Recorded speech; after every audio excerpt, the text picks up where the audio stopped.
эълон гардидани 10-солаи байналмилалӣ оид ба таҳкими сулҳ барои наслҳои оянда имкон фароҳам меорад ки ҷомеаи ҷаҳонӣ ҷумҳурии Тоҷикистонро ба унвони муаллифи формулаи таҳкими сулҳ ба хотири зиндагии шоистаи башарият эътироф намояд.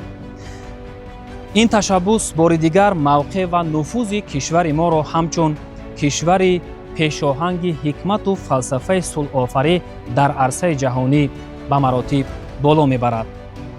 зеро сулҳи тоҷикон ки маҳз бо ташаббус ва талошҳои хастанопазири президенти ҷумҳурии Тоҷикистон пешвои миллат муҳтарам Эмомалӣ Раҳмон ба даст омадааст, имрӯз аз доираи миллӣ гузашта ҳамчун таҷрибаи нодиру арзишманди сулҳофарӣ дар арсаи байналмилалӣ мавриди эътироф, омӯзиш ва амал қарор гирифтааст.